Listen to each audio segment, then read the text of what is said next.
In order to block the possibilities of human intuitive insights, the possibilities of the brain, the sole most powerful tool has been invented. This is alcohol, tobacco, drugs. This is a genetic weapon that was invented by the ancient Egyptian Jretzes, even back then, when they began to degrade into pseudo-Jretzhood, to destroy these delicate structures of the brain, and in order that connections with the higher reason and intuitive insights would be blocked. How does this happen? You probably know that alcohol is a genetic weapon, and there are no other semantic loads in this. In order to cover the whole society, then one heroin, the second marijuana, the third alcohol, the fourth vodka, the fifth wine, the sixth beer. In reality, there is absolutely no difference between beer and heroin in terms of functional purpose. In order for people not to understand this, traditions and customs have been introduced from within. That is, if it is a birthday, then you need to drink. If it's a wedding, then you need to drink, and so on. This is done artificially. It is done through films and so forth. You will not find a single film where the wine drinking process is not shown. And what is the process of intoxication in general? For some reason, no doctor will tell you this. When a person has consumed alcohol, the alcohol removes the grease from the red blood cells. Such red blood cells, such as discs, that are surrounded by a layer of lipid. The lipid layer is disrupted, and erythrocytes begin to stick together. The initiates call this the grape bunch effect. The erythrocytes do not flow in separate pieces, but in bunches, and when they enter the fine structures of the brain, they are there physiologically stuck in the thin vessels, precisely in these fine structures of the brain. And when they get stuck there, the blood stops flowing to the neurons that remained behind this thrombus. Therefore, in reality, the state of intoxication is nothing more than the cessation of blood supply to the individual micro-areas of the brain. As soon as the blood stops flowing, the head begins to rattle or buzz. In fact, after that, what happens? These are the erythrocytes to which the blood supply has ceased. They physiologically die, and dead tissues form in the brain.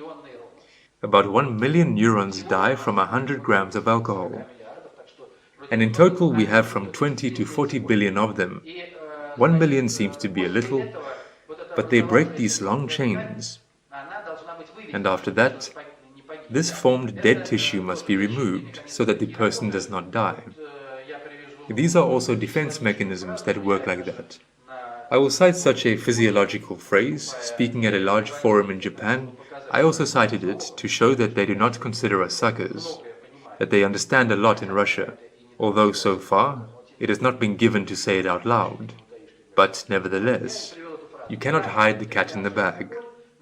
I gave them this phrase: everyone who has consumed alcohol the next morning urinates with their own brains. This phrase sounds so physiological, and the doctors told me that it is absolutely accurate and impeccable from the point of view of physiology. That is, ultimately, the dead brain is removed with urine from the organism, and holes remain in the brain, which are perfectly visible under a microscope, as if a moth had devoured it. I was introduced to this information only later. It was impossible to live and not drink in the party organs. The first connections with something, they appear 3 years after the last sip of alcohol. Alcohol can be defeated only at the worldview level. That is, when you say that yes, it is a genetic weapon. I drink and I also pay. I tell many guys, I understand if you were paid, you drink a glass, they give you 100 rubles, but when you yourself drink and you yourself pay, I don't understand. It is the same as if cockroaches started buying chlorophyll for themselves. This is the same algorithmics. It is no different, because it really is a means of destroying genetics, and it does not carry any other semantic loads. As for the concept of conceptual power, I won't touch on it, but so that you understand, the legislative, executive, and judicial powers have nothing to do with governance. The overall function of governance is conceptual power. It has 6 priorities. This is my book. It is dedicated to this. Therefore, if someone is interested, you can just take it and read. And the last thing that I also would like to leave you, a film called Rurik and His Brothers. The point is that in the history of the Russian civilization, we kind of know everything, how we were fooled. Another thing is that still the mass media is not ours.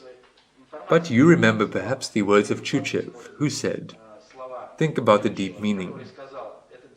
A day there was when God's mallets of truth sent the old church tumbling to its death, and by his own sword thoroughly run through, the high priest gasped his final dying breath.